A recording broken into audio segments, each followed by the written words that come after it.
Sidhu, an Indian criminal that runs a human smuggling business, sneaking people across the US-Canadian border for 6,000 Canadian dollars. He advertises his services on Instagram Reels at Sidhu, New York, funneling them to his WhatsApp number in his bio, where he'll then arrange the smuggling logistics. All right, I'm headed to a one-star hotel to get trafficked by Sidhu into the USA. Obviously, I'm not going to actually enter the USA. Wish me luck. Hopefully, I don't get killed.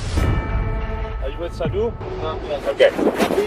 No. No, all English. Yes. You from Portugal. Portugal? You? India. Punjab? Yeah. How long you been in Canada? 3 years. 3 years. Permanent residence. You go to USA legal. Keep me safe. I want to get this over with. What was your name? Jasveer. I trust you. Let's go. He began speaking Hindi into a translator to explain to me in English exactly how the border crossing is gonna work. First, I had to get picked up by Sidhu's driver, get driven to their safe house near the border, wait until nighttime, and then get driven into America. What are the chances things go wrong at border? 20% problem. Okay, that's pretty good. Yeah, wait, I am come. Okay. Things are getting shicey. 3 Sikh homies in turbans came out in the middle of Montreal, about 30 minutes away from the border. Praying to God I don't get fucking stabbed. What's happening? We're going to the apartment. Okay.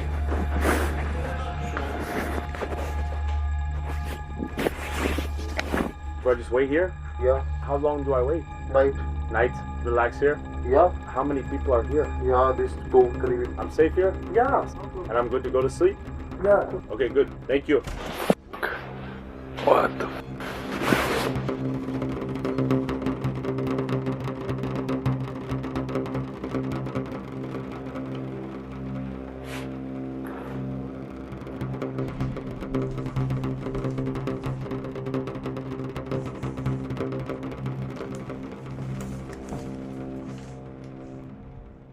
Luc Sarbourin reported that superiors at Passport Canada were destroying foreign passports and logging that they returned them to the foreign embassies. He endured 8 years of harassment and abuse, hand sanitizer in his coffee, threats to his children's safety before losing his career in 2016 and almost losing his life. He had the courage to show up at our committee, Madam Speaker, and to fight to protect the future of all workers, Madam Speaker. He is a hero.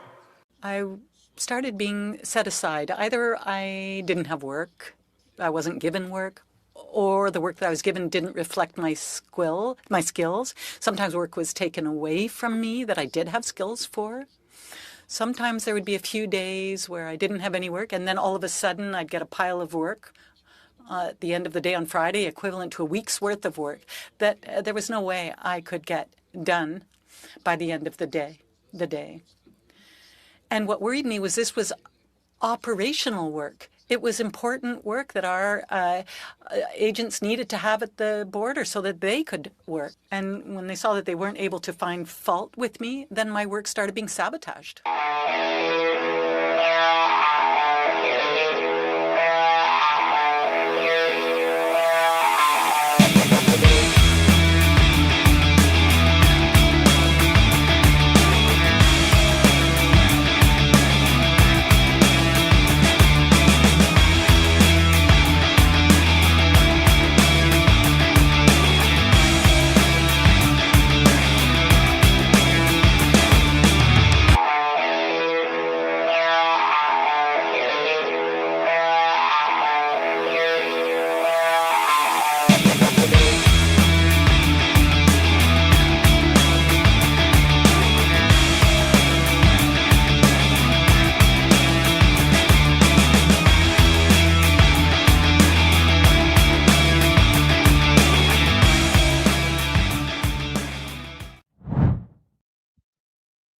And good afternoon, America. I'm Ann Vandersteel. It is Wednesday, January 28th at 1:04 p.m.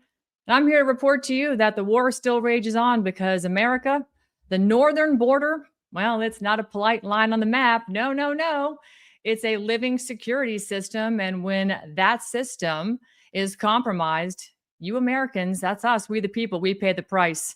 We pay it quietly, automatically, and sadly at scale, especially with what we see going on in Minneapolis. And frankly, the briefing I heard this weekend about the radical Islamic camps that are all over these forward operating bases, frankly, which they disguise as mosques. Yep. This is really happening. Our country is disintegrating as we sit here and listen to me pontificate about it. But today, you're going to actually hear from a man who spent nearly 3 decades inside the Canadian national security and border enforcement apparatus. Luc Sabourin is not a pundit. No, he's not even a partisan. He is a career professional who says he tried to do it the right way. Internal channels, official disclosures, Parliament. He testified in front of Parliament, only to be punished for actually telling the truth. And what Luc is alleging, it isn't a small scandal. It's an allied integrity failure. Stolen passports, destroyed evidence, missing urgent lists, deleted reports, watch list gaps, organized crime exploitation, and border corridors with very weak protection. Even if a fraction of this is accurate, then Tom Homan needs to hear it. DHS Secretary Kristi Noem needs to hear it. And Secretary of Defense Pete Hegseth needs to hear it. Because force, protection, and homeland security don't stop at the 49th parallel. No. Here's the line you need to remember. If an ally can't preserve evidence or protect screening systems, guess who inherits the risk? We do. We inherit it quietly, automatically, and like I said, at scale. Luc is here. We're going to go granular. We're putting Americans first, and we're going to give you letters actually on my X link right now, pinned at the top of my X profile, where I put a promotional tweet for this show. In the replies, you will find letters that you can copy, download. You can tweet them out and tag the necessary people, whether it's Tom Homan, Kristi Noem, or Pete Hegseth. Please do, because if you don't, your silence is basically a surrender. So who is Luc Sabourin? Well, he served 27 years in the Canadian Federal Public Service and National Security, Intelligence, Immigration, and Border Enforcement roles. He has a very storied career. We're going to go through all that. But before we do, I want to bring him in because, frankly, what we are now hearing is absolutely terrifying, and it's actually contributing to the chaos that we see in this country. Luc, I want to welcome you on to Steel News. Thank you so much for being here. And frankly, if we don't get you into this conversation, we're going to have a real problem. It's great to see you. And apparently we do have a real problem right now. You have a lot to share with us. So let's start with the most damning information first. And some of the stuff that I saw from your publisher and promoter here who brought this to my attention. I want to hear about passports that were being destroyed in your office that you came across. And I'm going to show these while we talk about this. Well, in 2015, we had a questionable order from management that went against established rules and policy. And we work on a secure floor, and inside that secure floor is a secure vault room. So there's absolutely no access unless you actually have the right to work in that room and you're employed in that room. We hold all the passports that come to our attention or individuals that we no longer have any knowledge of their whereabouts in Canada. Some are for enforcement action. Some is the last known pictures of the individual that came to our country with a improperly obtained passport, and once he crossed the border, he disappeared in society. Some of these individuals were individuals that were involved in major organized crime. They were very dangerous individuals, and they were no longer admissible to Canada. And they had enforcement action against them, removal order in force. Management came in, one person from management, and approached one of my colleagues and basically said, I've selected a certain amount of passport, put them in mini boxes, and I want you to start removing the content, shredding it, keep the cover, get the barcode, and indicate that you've returned it to the respective embassy that they belong to. And this was creating a false document. In addition to that, shred everything. So my colleague refused. That senior officer came to me, and I basically refused and told her that this was not according to rule. There was a risk with this, placing law enforcement at risk, Canadian public at risk, because some of these individuals were basically criminals, and the last known pictures that we had. So I pushed this all the way to the Director General, indicating to him that, and he basically said to me, well, didn't legal channels come down and tell us that we're not supposed to be destroying? I said, yes. And I said, we don't have a memorandum of understanding with our allies to locally destroy passports that belong to the issuing government, which was the US and Right. other countries. There were US passports in there. They said they would, go ahead. I'm sorry, continue on. They said they would stop.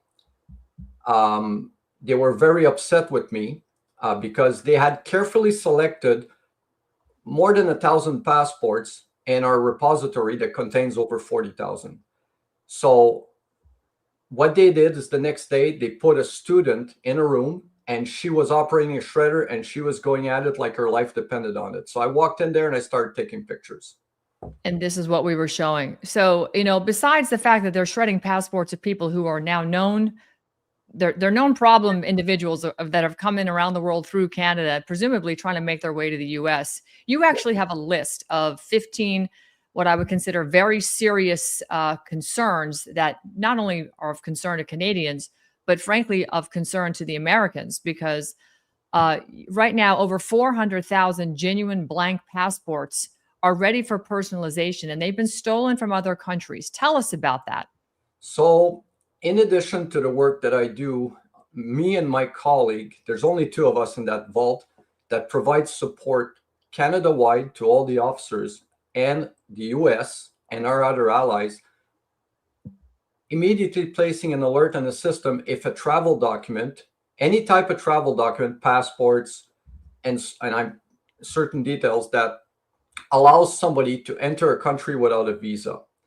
And what happened is in May of 2014, I received an urgent alert from our allied agency saying that in one instance, 18,000 passports had been stolen from a location and they were blank passport ready to be personalized. A month later, 2 months later, another alert came in, 44,000 passports had been stolen from another location. I raised red flags to management immediately saying, we're going to need support to enter this because it's a battle against time. This is not an individual that just walked by and picked up a box of passport and disappeared. This is something that is targeted, organized, and they probably already have people waiting to use these passports to travel immediately. No later than 2 months after that, a major alert came in through my system saying that another theft occurred overseas of 283,000 passports in one shot. And a month later, 85,000 passports were stolen. So the total was 432,638 blank passports that were now in circulation. My colleague and I begged management to issue alerts. We were trying to work as diligently as we can to enter them. Like I've explained before, he took the forward series, I took the backward series, trying to compensate in case there was. But at the same time, management was not helping us. They were actually impeding on our work. I questioned their integrity. I raised this all the way to the president's office. I faced major reprisal from the management. At the same time, the phone is ringing from officers across Canada saying these people are landing here. Have you issued an alert? Because some of the numbers of passport you've entered we're picking up on, but what about the ones that you didn't enter? I said, well, we're working on it. There's 280,000 we're trying to enter in serial numbers and group, but there's only two of us. Is there any reason why they wouldn't want to assign more agents to this critical problem? I think that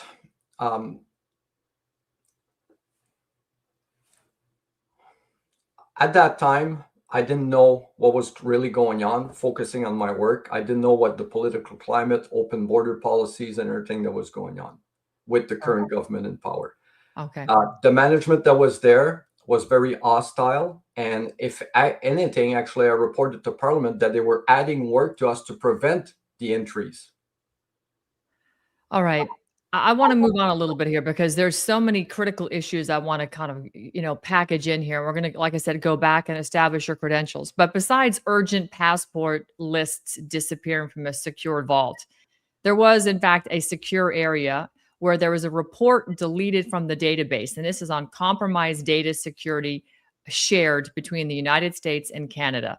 Can you detail what that means, particularly if you're an American, from our perspective, what that security risk represents? Well, there's two issues here. First of all, urgent through a secure channel, I receive an urgent action request for a certain amount of passports that were confirmed in the hands of some very, very bad people with immediate intent to travel. To where? The US or where? Could have been Canada, US. They had the passport were genuine, legitimate, and they had fallen in the hands of some very, very bad people. And I'm saying some very, very bad people. So the list was printed out of the system. I started working on it, and I came across a problem with the coding. So I left the vault room for 2-3 minutes to go and consult with my colleague, Mr. Steiner, asking him advice if he had ever encountered that type of problem. When I came back, the list among everything that was on my desk inside the secure vault room, where there's only about 10 people that work, the list had disappeared. So we asked everybody if anybody had touched that list. They basically said no. We looked around. We decided that go back in the system right now. Don't waste any more time. We'll report this after. It took an additional 45 minutes to enter everything. After we finished entering everything, we advised management, we advised the director of this, and we started looking for that list because we asked, did somebody come in the vault? Because it is a classified list. It contains information, methods of collection of who actually provided to us. So you need to protect our allies, everybody that was involved with the issuing of this document, right? Mm-hmm. We found that it had been shredded. Somebody intentionally picked it up from my desk, went in the shredder room.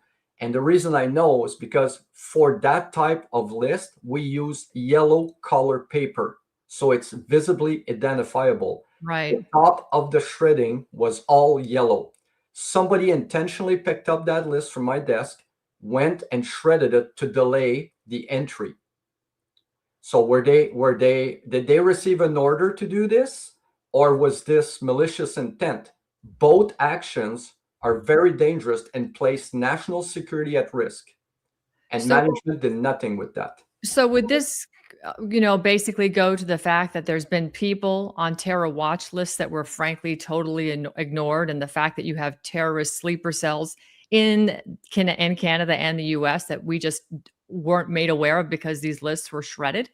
Well, the list pertained to immediate travel with documents. It didn't refer to what was going on in Canada or the intent of where they were going. It was very limited, and the urgency was to make sure that we knew in which hand it was, which group, and that travel was imminent. At that point, we did our best to action this, but what occurred that day was mind-boggling, and to this day, it was never investigated. So I put this list up on the screen for the audience to see, the 15 systemic failures exposing the U.S.-Canadian border. And I'm going through them fairly methodically, and some of it is a little bit cryptic, but I want to focus in on some areas of the country that people may be aware of, particularly item number 7, Roxham Road in Vermont, two-way high traffic areas without border protection. Explain what the exposure is there for both countries, frankly, because the border goes both ways. Well, based on what I know, I was never in Roxham Road myself, but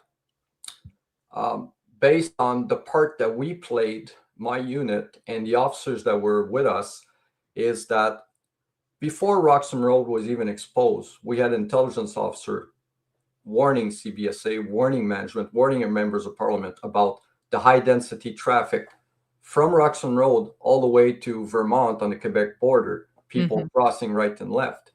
I myself, as I explained to you earlier, there was two lists. A message came in through our system that that was deleted from the system intentionally, and I reported that, where armed individual in combat fatigues were crossing into Canada at night, and they were pictured in it and everything. I send a message: is RCMP aware of this? Is Quebec Provincial Police aware of this? Because they're traveling alone on these roads. Is Homeland Security aware of this? Because the message was from internal Canada. Are they aware? Because you have an officer that's going down that road alone in his car, whether it's provincial police, RCMP, and he comes across this that was in this report. I don't think he's going to be in a good place. Things are going to go bad, real bad. And we, you, me, and everybody else that works in the law enforcement capacity knows very well the value of life when you come across organized crime. They'll kill you. Simple as that. Are you making any references here that there were illegals impersonating law enforcement potentially? Pardon me? Are you making references to illegals also impersonating law enforcement? No, that's another situation that I came across when I was working in the field. I can explain that. Please do. If you want me to tell you now? Well, yeah, I'd like to know about it because we're hearing reports now in our country that should we have some kind of a mass casualty event, that there will be illegals here who will have uniforms to look like they're either working for the hospital or some, organization, corporation that's, part of the triage unit. And in fact, they will be coming with guns to further the catastrophe, whatever that may be. Well, in 2006, I complained to the members of parliament that some of my reports from my assignments in the field had gone missing from the database and were never actioned or furthered. And I was never questioned or reached to from our immigration intelligence or criminal intelligence or the local RCMP about what we reported. So in a nutshell, our unit, the enforcement unit at night, which I was on assignment there as a junior officer, received a call that the local police had detained an individual because he had not identified himself, and he was falsely identifying as somebody else. The senior officer and I attended the jail cell, and what came out from that night was something out of a movie that you only see, that you don't believe could happen in Canada, especially for someone like me that does have the experience in the field. I never thought I'd come across something like that. What turned out that night was that person had been here, had traveled through another country, a source country that is targeted for terrorism. He was here and he was paid to stay at a hotel and wait for other people to transport them. Two individuals that came to our attention, eyewitness, were dressed as police officers, doing road stops, pretending to be police officers. I reported that through my channels, management and everything, and my reports went missing. And what they did with that individual, they basically processed him in front of a immigration judge, and he was put back on a plane and banned from Canada. I asked why CSIS was not informed, why RCMP was not investigating further, meeting my obligation, and at the same time sounding the alarm, because this, as far as I'm concerned, was a reversal. They were practicing something, and on top of that, they were heading to a destination in Canada somewhere, and he admitted to an intent, which I can't really go into detail right now. But that intent was of public concern. So you have talked about, just recently before we got on camera, with respect to the fact that you have seen things in your own agency where you worked that were not proper, and you made reports about this and they went nowhere. Talk about the national security threat just in general to your country and to ours when you witness somebody in your organization doing something with highly classified information that is improper. What was that experience like for you, and what exactly happened? It was very concerning. Having worked in the field of intelligence with our U.S. allied for over 12 years,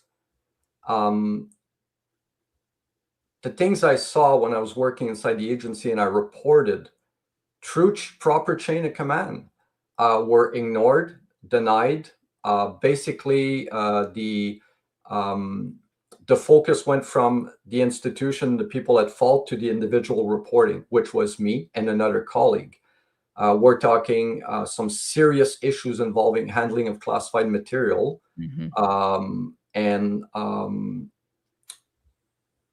Even when I reached out to the RCMP, nothing occurred, letting them know. So at that point, I decided to go over and advise members of parliament about everything that was going on. And basically, from 2018, I informed the Liberal government and I informed 2 members of the Conservative Party and actually met with them. Nothing occurred. They abandoned us. They left it as that, status quo. And that was concerning for me because the handling of shared intelligence is very serious. So let's talk about shared intelligence, because you're talking about shared intelligence not just between the US and Canada, but Five Eyes, which is all the Western English, for the most part, speaking countries. This, in my humble estimation, from what I see, the Five Eyes or Six Eyes, if you include Israel and other countries, on top of that, really is nothing more than a RICO criminal, syndicate, a crime syndicate around the world that's using intelligence to weaponized intelligence against their own people to keep the people in a state of fear all the time so that they become dependent on big government.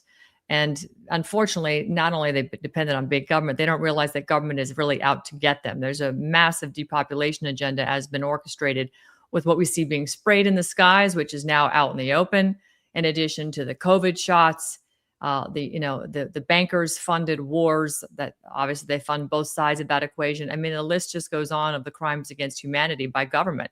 So would you say that organized crime, moving people and goods around the Canadian-US border, is just a small drop in the bucket compared to what we see happening on a global scale?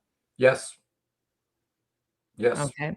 I mean, can you give me some more background onto how you can, come to that conclusion? Well, from what I reported from early 2000 in, I'd say 2007, internally advising every level of management of about facts, asking for investigation, to look at where our failures are and the infiltration of exploitation of public servants, officers, was always denied at every level.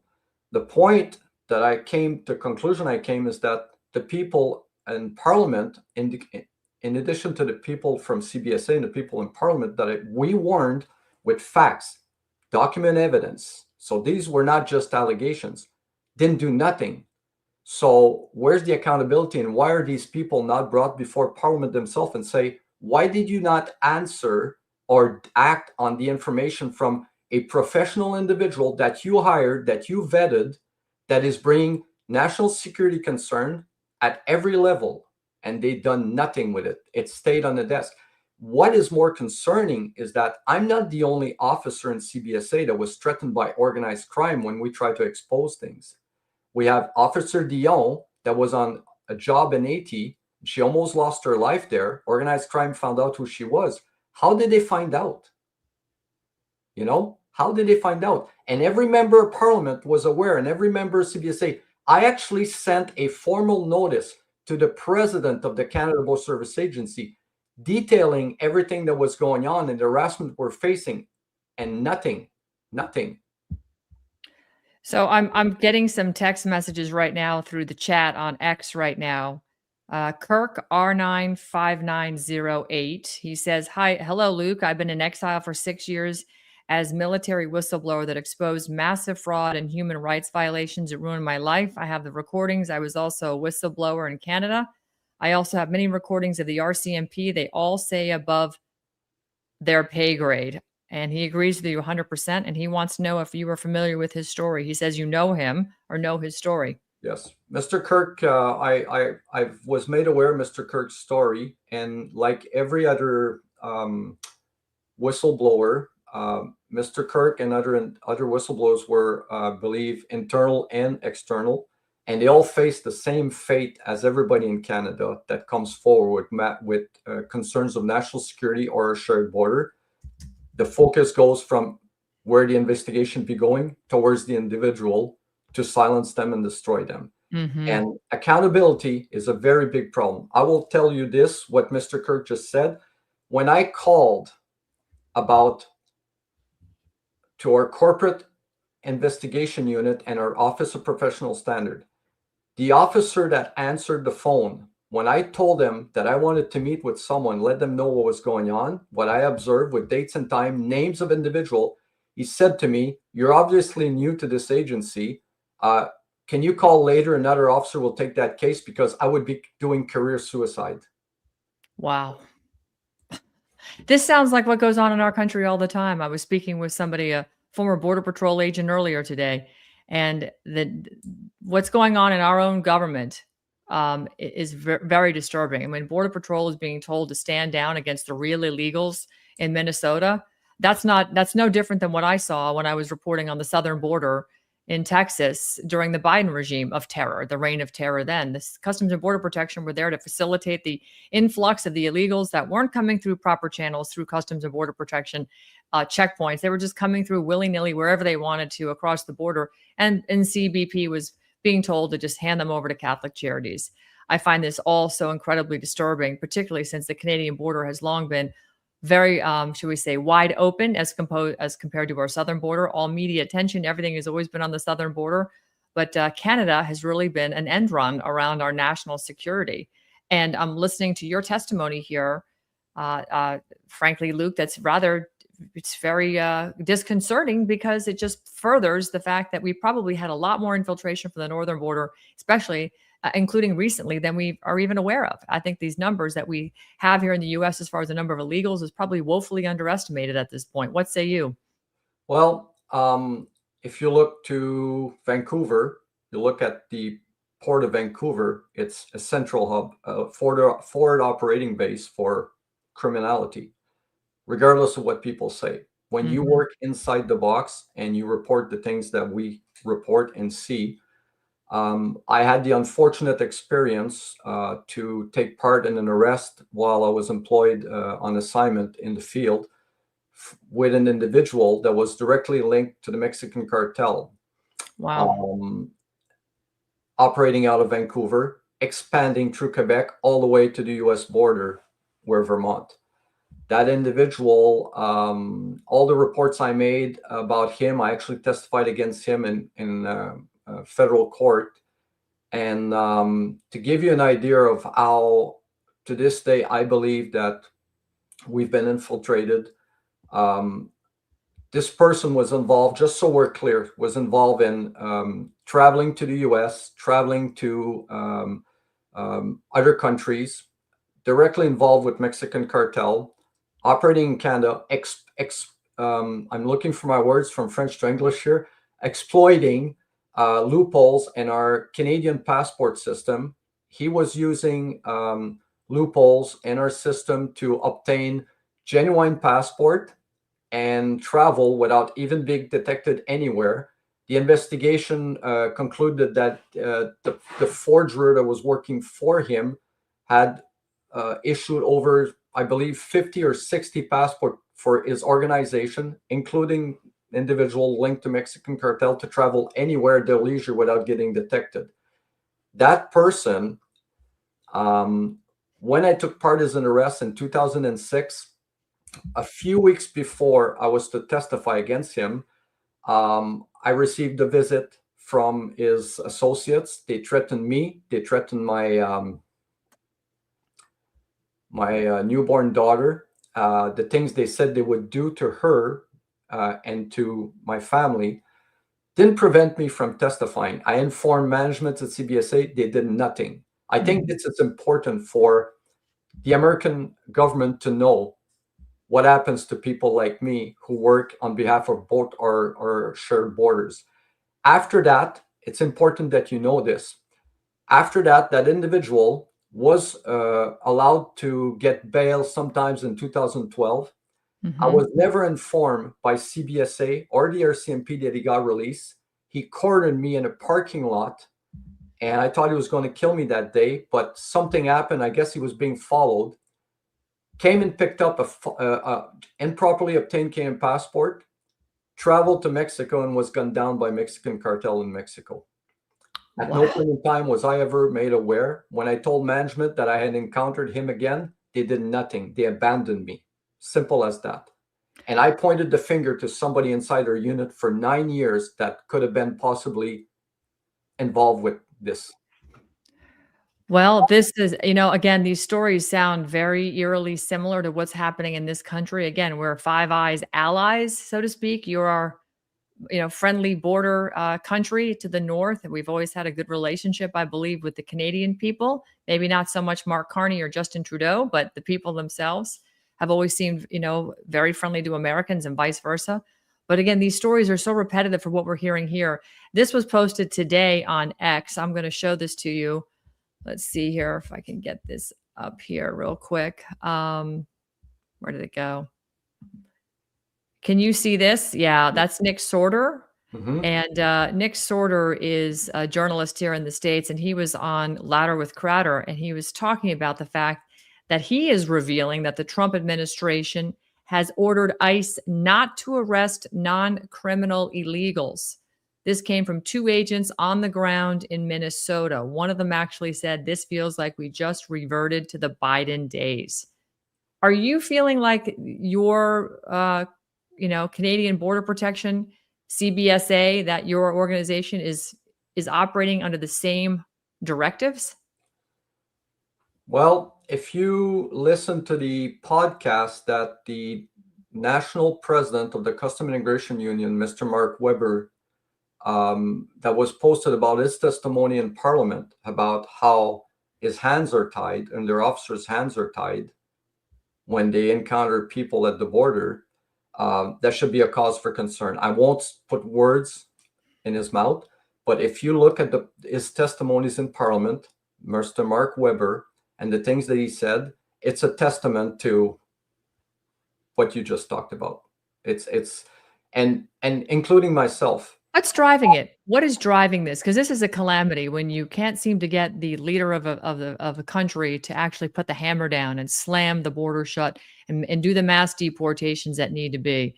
I mean, and I will say this much because I've received this information also from a source inside CBP, Customs and Border Protection, and their claim, along with many others, including various political figures in this country, have said there's at least a minimum of 50 million illegals just here in the U.S. I can't speak for Canada. I can only speak for here.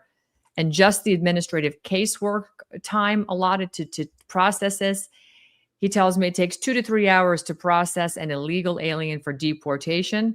And then he goes on to say, well, let's just say it takes an hour. That means if one illegal alien is arrested, processed every hour of every day, it will take us 5,700 years.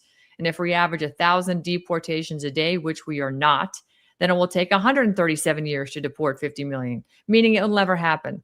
So basically, the directive from the Uniparty or the New World Order, or whatever you want to call it, the globalists, are winning because we have such archaic and arcane ways of managing our own Article 4, Section 4, meaning we should prevent this invasion from happening and deport them immediately, is ridiculous. It's become totally administrative as opposed to constitutionally just ejecting them.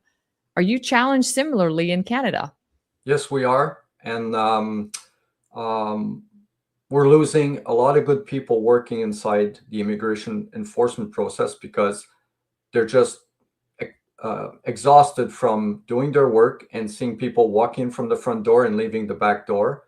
And there's a lot of questions about our justice system, legal system, and why nobody's acting on anything that we advise them. The seriousness of the type of people that are actually entering here, the pressure on the infrastructure that we have, and the national security concerns.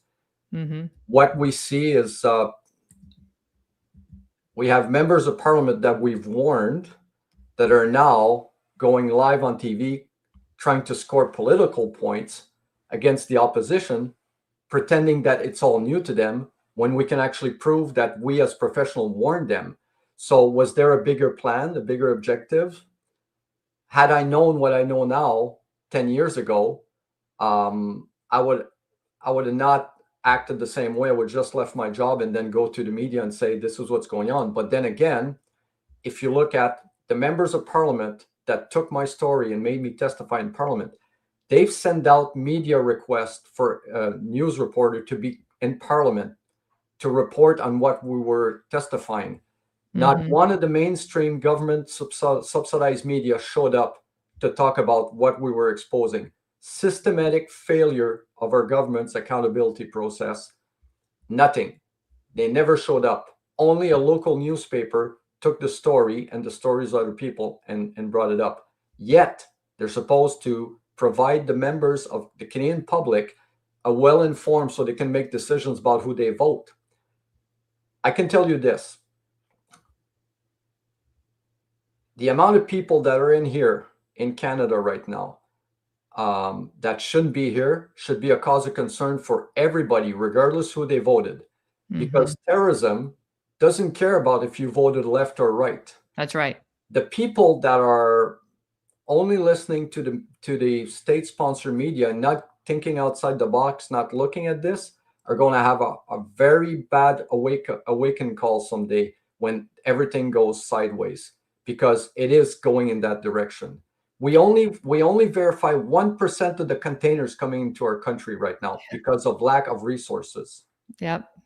And the borders, the people patrolling the borders, if you look at, there's a report that was made from Rebel News not too long ago in Canada, something that no other mainstream media would report. They planted a camera at night somewhere along Vermont in the United States. The amount of people crossing in groups of 50 at night into Canada, dropping their identity, their documents in the bush and just disappearing in society. Who are they? Have they been screened properly? What's the reason? You're not looking at families with children. You're looking at fighting age men. That's right. And we've seen plenty of that from where I'm sitting with Michael Yan down on the border, not only in the Darien Gap in Panama in the jungles, but also right here on our own southern border. And again, Catholic Charities involved, the Customs and Border Protection agents involved, middle-aged men from the Middle East with small children, no women anywhere in sight, carrying in very small children at 3 a.m. And we're the ones reporting, getting threatened to be arrested because we're going to expose this. And yet here we are, and we're still troubled by all of this. I want to get back to this list here because on this list, I want to talk about some money. And this sounds like a very familiar problem, frankly, and it's sad to say that $1.5 billion promised by Justin Trudeau to strengthen the border was something that was supposedly offered. What happened to that? Where did that $1.5 billion go that was supposed to strengthen the border between our two countries? Well, I actually was invited to a podcast not too long after that announcement was made, asking for my opinion based on my experience working there. Where the 5,000 officers or more that were supposed to have been hired for that border to secure a border between us and the United States. Where's that specialized helicopter that we're renting for the United States? Is it still flying above? And the point I'm making here is this. You can put 1.5 billion at the border, okay, to prevent people from going to the United States or illegals from the United States coming in here, vice versa. So it's not a two-way street. Right. But if you don't secure what I've exposed as a systematic failure in our system, then they're still landing here. We have a system that if a passport, a travel document, is not entered in a timely fashion when it's reported to us, like the incident with the 400,000 passport, when they land at any airport in Canada with that passport, and it's not addressed by an officer, but detected by a automated boot system, and the information about that passport being flagged is not, that person walks into our country and then disappears. And where do they end up? I provided an affidavit to a member of parliament when things were heating up between Canada and the United States with regards to the 300 individuals that were caught on a terror watch list coming from Canada into the United States. I reached out to the shadow security minister of the conservative government. Mm-hmm. I gave her an affidavit with official documentation that I had provided to the CBSA, to a lawyer to protect myself, and the members of parliament, explaining in detail about the screening and the faults in the system. She never bothered reaching out to me, ever, not once, or offer me to testify in parliament. Let's question that. Why?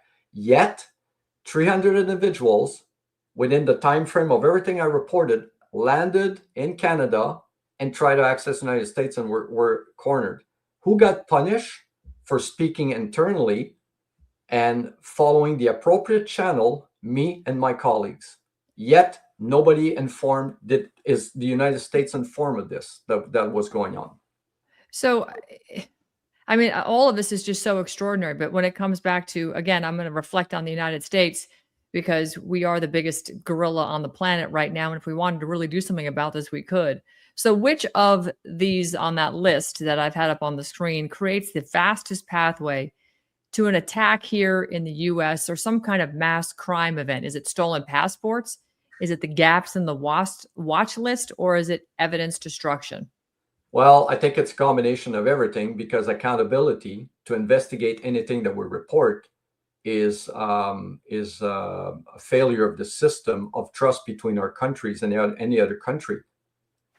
So how does a stolen passport, or I should say a blank stolen passport, become a weapon? Is it because they can just plop their own picture in there, laminate it, and cross over, and typically people don't notice it's really not a real passport? Technically, let me just make this clear.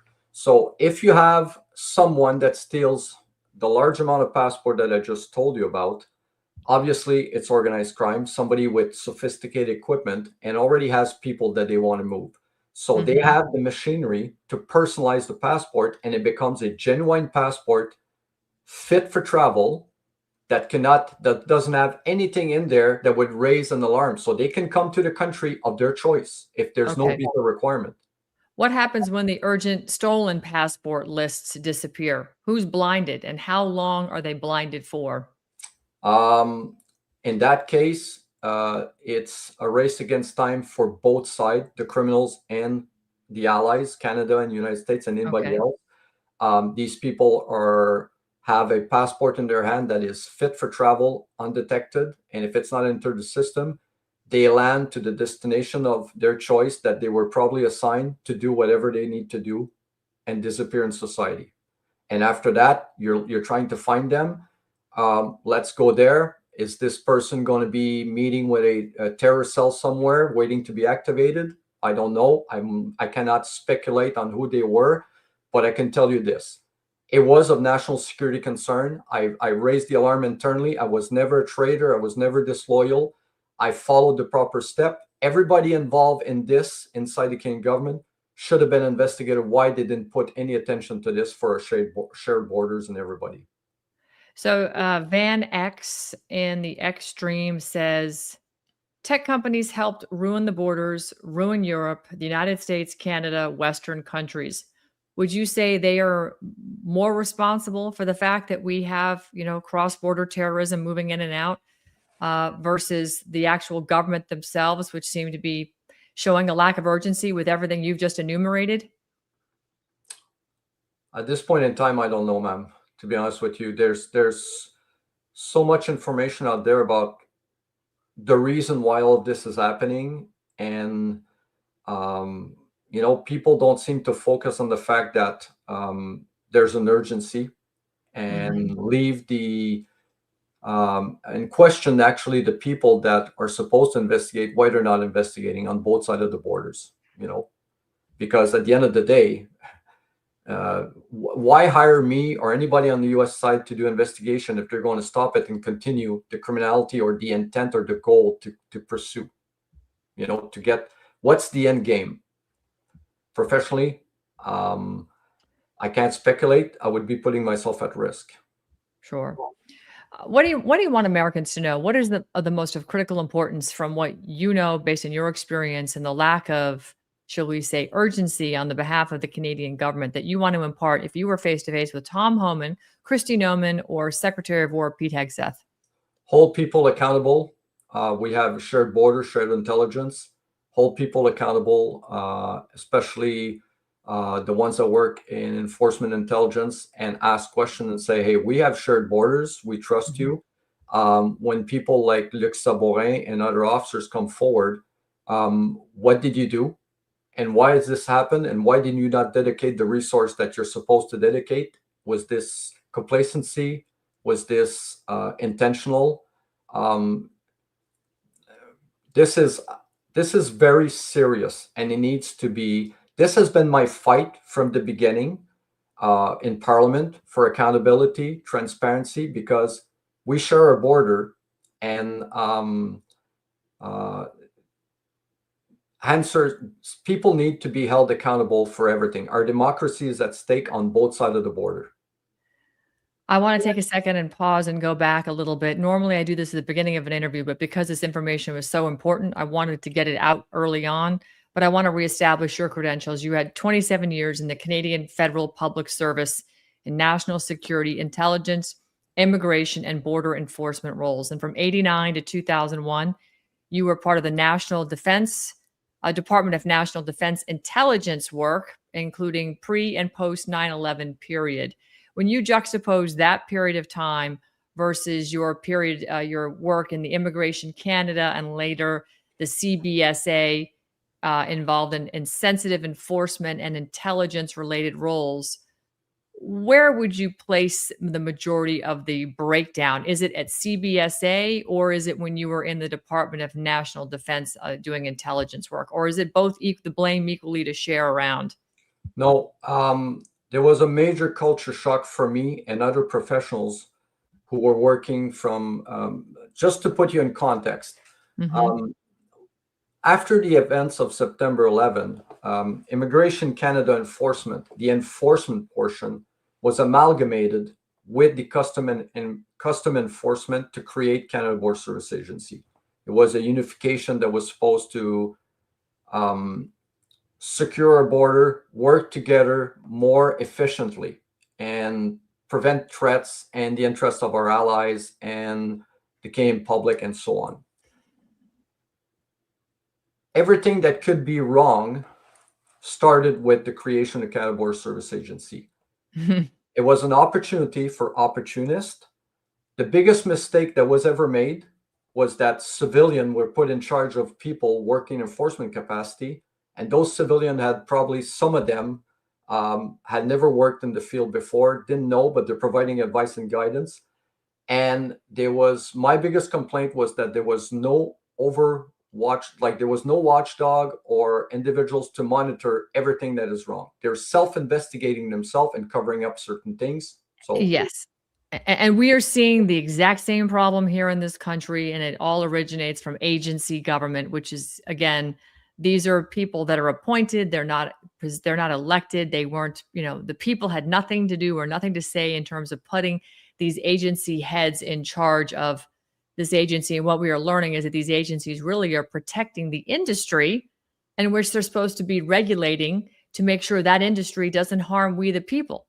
And frankly, I don't hold any grudge against the Customs and Border Protection people in our country, but I have a real problem if their instructions coming from someone in the White House are telling them to stand down on the real illegals. And they stood by the stand down order very openly during the Biden regime on our southern border.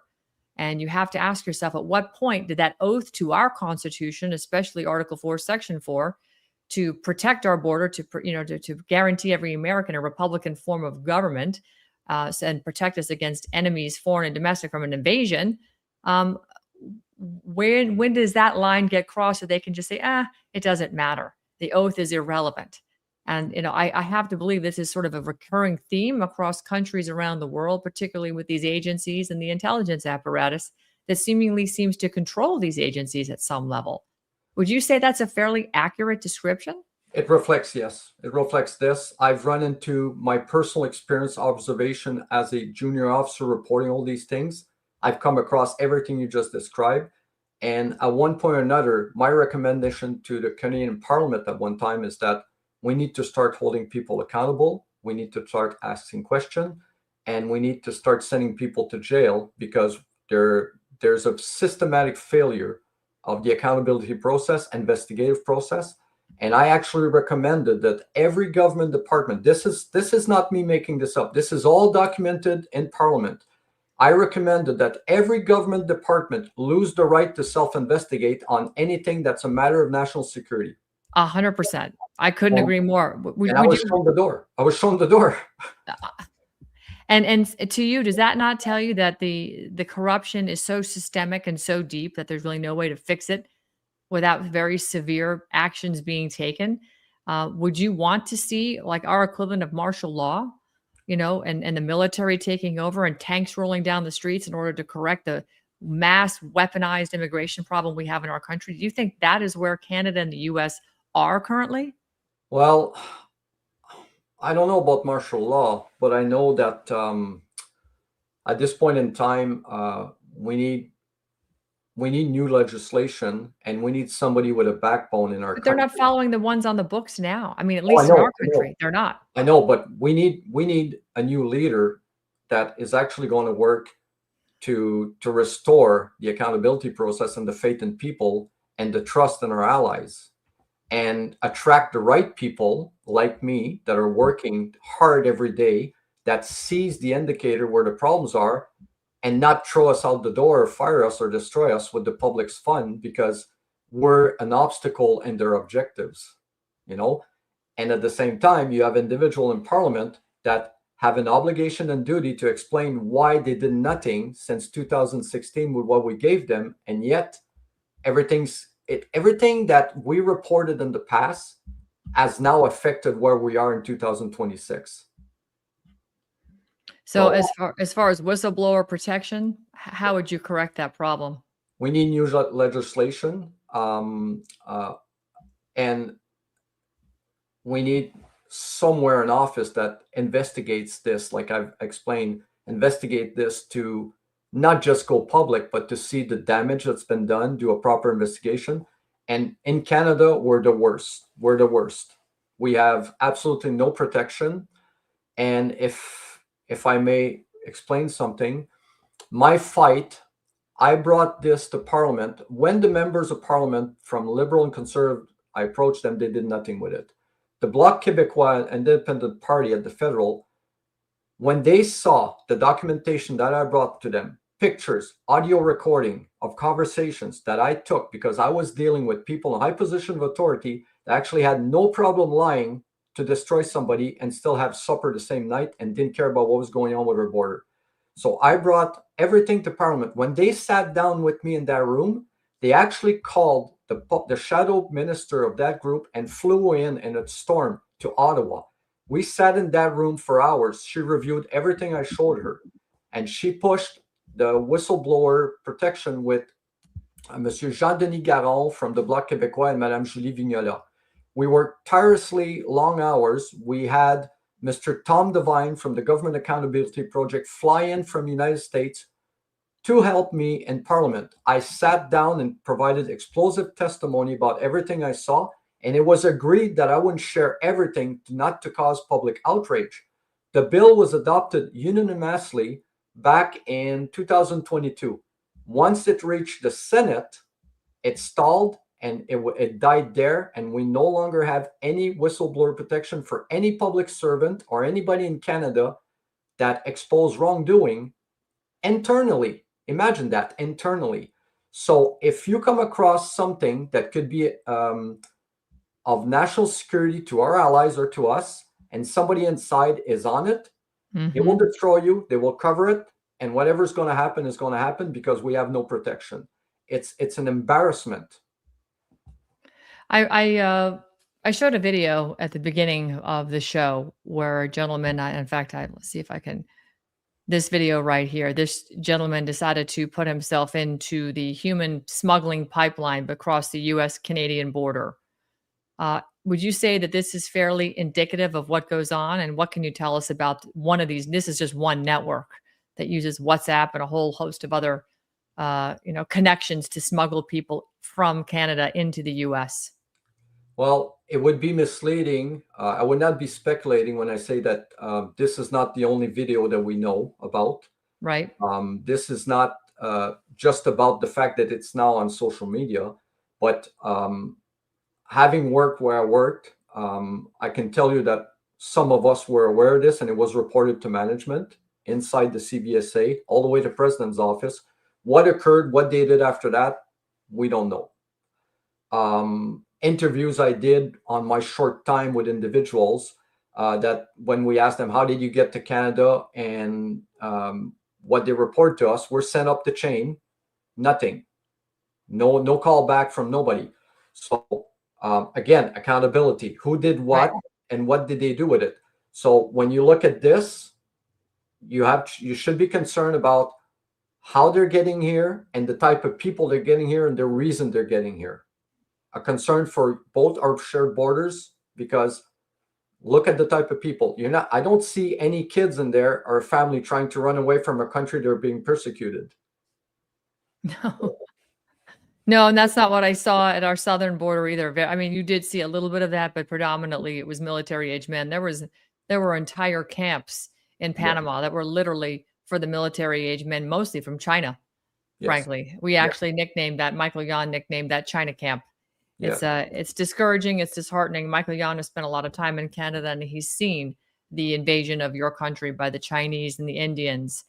He's seen the police departments in your country that are there to police the Chinese. I can't imagine what it's like to live in Canada, where you're so far infiltrated, but you're really a canary in the coal mine for the United States and for Americans, because some of the intelligence briefings I've seen recently with respect to the jihadi and the Islamic infiltration with these quote unquote mosques, even the ones they're building up the road from where I live, these are forward operating bases. These aren't just houses of worship. They are genuinely forward operating bases. And this is an invasion. Look at what's going on with Somalia and Minnesota.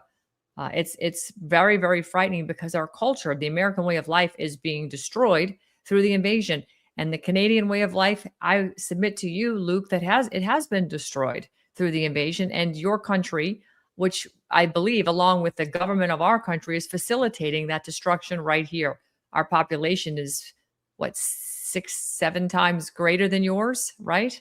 So it's no wonder that it's going to take a little longer here. But if you have an open border like you do in Canada, and the relationship to not report what's going on with missing files and lists and passports to let the American authorities know, how on earth are they going to stop it? Do you think that the Americans need to stand military up along the Canadian border, along with Customs and Border Protection and ICE? What should they do to stop this?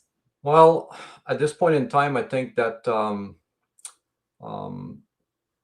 questions should be asked about what we talked about earlier. What did you do with the 1.5 billion?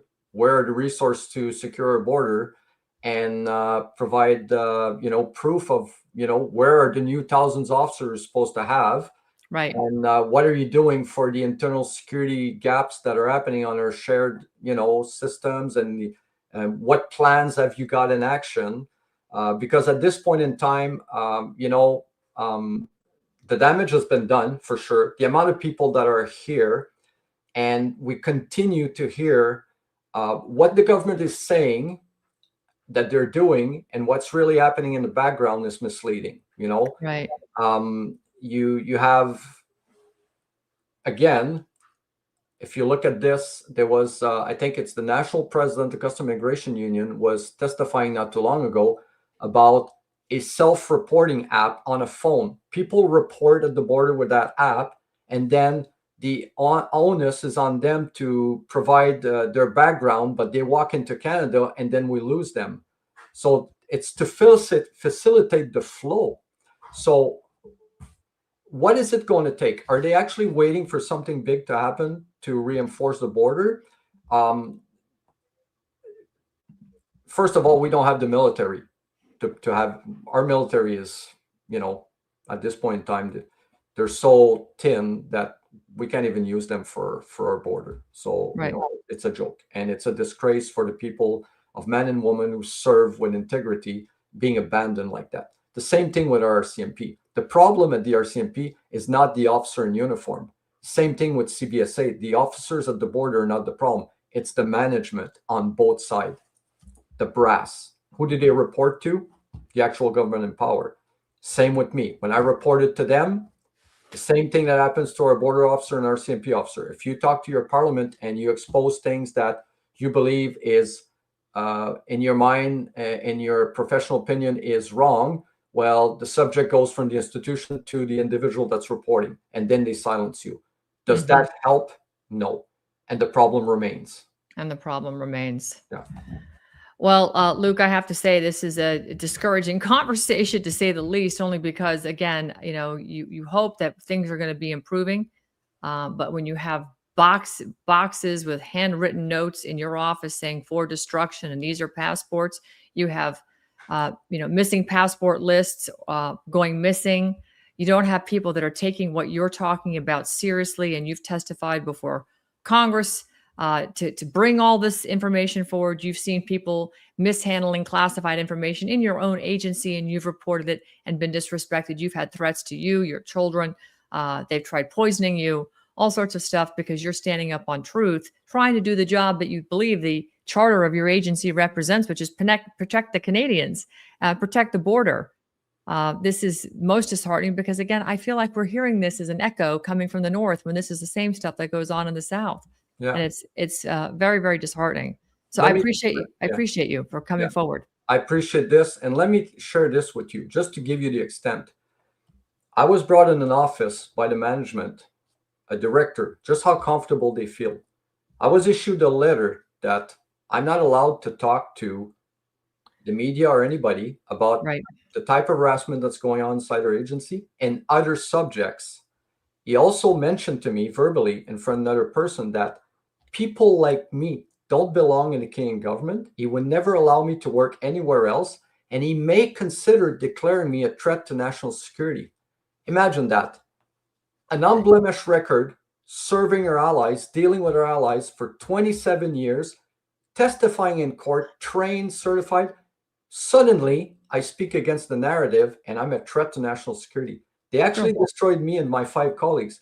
They held my pension from 2018 until 2022, until I testified in Parliament, because if I spoke, they were allowed to terminate me and take away my pension because I would be breaching the Code of Public Service. I was given immunity in Parliament to compensate for that, to counteract that. You know what they call this? This is the what I call the deterrence model, right? When whistleblowers are punished, everyone else sees what happens to Luc and says, well, we better not say a word, right? Oh, I was the example, the stepping stone. Right. In our Public Service Alliance, the biggest union in Canada, they were made aware through legal letters of all of this. They never showed up in Parliament to support us during the Bill C-990, and I've been abandoned so far. Nothing. And they've also they've been a threat to your pension, right? They've made threats between the MPs and media that involve your pension. Yes, and had not been able to testify under oath, nobody in the world or in the United States would have known about this, and I would never have gotten my pension. The minute I testified in Parliament and this passed, the very next day, a CBSA representative showed up at my house unannounced, made me sign a paper saying they're going to allow your pension. 6 to 7 years without having the right to take your pension to live on. And all this financially destroyed me and 5 other people for doing our work and in interest of everybody in Canada and our allies. This should outrage the Mr. Trump's administration. It should. I mean, because they're leveling penalties for you coming forward, right? This is unbelievable. And this to you. If anybody wants to talk to me from the United States, feel free. How's the best place for people to reach you, by the way? Well, through your contacts. I'm no longer on social media because of the threats I received. And I was actually threatened with jail for if I spoke to anybody else again, to silence me. And in March 2025, after I was invited to a podcast, a few weeks later, somebody came in the back of my house and fired a gunshot, and it was caught on CCTV. And I received a phone call that I should shut, and they use foul language. I should shut up. And I don't believe this was from organized crime. Yeah. So, shocking. Yeah. So I think that it's important that if anybody from Mr. Trump's administration wants to talk to me, they can reach me through you, or our contacts. And I would gladly sit down and explain to them what I went through and what I've observed with facts, Right. that allegation. And if anything of this could at one point or another contribute to changing everything for better cooperation for border countries and restore the security and a sentiment of people being allowed to grow up in the two best countries in the world, then I will have accomplished my job. Well, Mr. Kirk Reese, still in the chat, says that your main task was to protect the Canadian sovereignty, and that he also reported his findings to Trudeau, and things got far worse from there, as was his military duty. That was why he was doing, reporting all of this. Mr. Trudeau, our Prime Minister, I reached out to him. He sent me a letter that I have, and he basically said he couldn't help me with anything I was reporting. He abandoned me. Unreal. It's unreal times in which we find ourselves. Americans really need to understand that if this is how Canada treats internal warning systems, then I would submit to you that the allied trust between our two countries is really damaged. And Americans are going to have to figure out how to protect the intake routes on our side of the border too, because apparently it seems as if our two governments are collaborating to make sure that this doesn't happen. Yeah. It's just so disconcerting to hear this, because the level of corruption that you've witnessed and you've actually come forward and blown the whistle on has resulted in persecution for you, threats of losing your pension, to your lives, to your children, all of this stuff. And this is a resounding theme that we hear over and over and over again, not only from Canada, from the US, and from anybody that tries to step up and tell their government, hey, we think you're supposed to be protecting us. Here's some things that are wrong. And then the whistleblower gets persecuted. It's outrageous. Yeah. And, let's make it clear for your viewers that at no point in time did I ever go public. I followed the internal channels from A to Z. And it was weaponized against me and my colleagues. I'm not the only one. There's 5 of us that reported all these major national security issues inside the agency and everywhere else, and we all lost our job, destroyed. What the impact for this is a loss of a knowledgeable individual that works in both our interests for the Canadian government and the American government and our allies. We were silenced and destroyed. So what does that mean about the new people that are replacing us? Exactly. That tells you everything you need to know. Well, Luc, it has been a pleasure having you here. Thank you so much. Thank you, ma'am. Luc Sabourin, for joining us. Your knowledge, your expertise, and frankly, your viewpoint and perspective on what is really happening is quite sobering, to say the least. And it looks like the sieve at the border still continues, and we have to address what's going on between the northern border between the U.S. and Canada. So thank you so much for taking the time today to join us. I appreciate it. Thank you, ma'am. Have yourself Sorry about that, Luc. Didn't mean to cut you off early. Got trigger figure there. Again, shocking reports. This isn't about being mad at Canada, right? I mean, I think we can all agree that Canadians are wonderful people. They may be more liberal in some aspects and more conservative on others. Take Alberta, for instance, group of wonderful conservative people. But, let's take the politics out of it. Let's just talk about the national security, because this is about protecting American citizens when our allied system is, well, I don't even say allegedly, I think it's compromised. And what Mr. Sabourin, Luc, is telling you is that evidence was destroyed. There were urgent lists that went missing. There were records that were deleted. And the high-risk screening of all of this information was totally ignored. He went forward. He talked to people in Parliament about it. He reported this to his superiors. They ignored him. They threatened him, particularly when he blew the whistle. So that's not just paperwork. This is our security apparatus. This is our life and death, and it's all in jeopardy. So here's what we're doing. We're going to put this in front of Tom Homan, DHS Secretary Kristi Noem, and Secretary of War Pete Hegseth.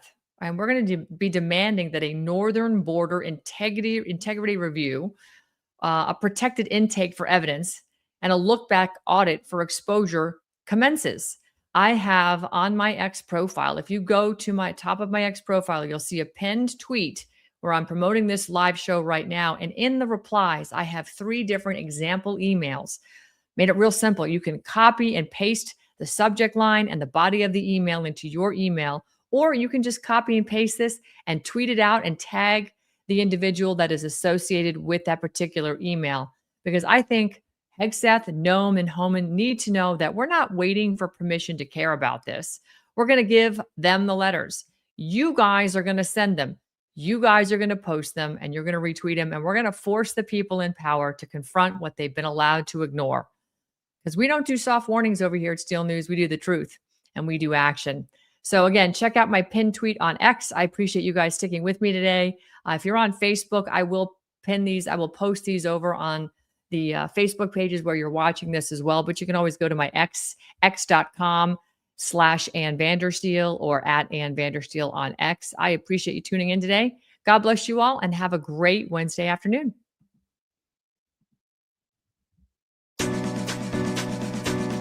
Hi, I'm Ann Vandersteel. I want to talk to you a little bit about your health. Part of my daily routine is to get up in the morning and get a little exercise on. If I have time for a mile or 7, doesn't matter. I get out the door every single day. It's important to get my body moving and get that oxygen flowing through my brains.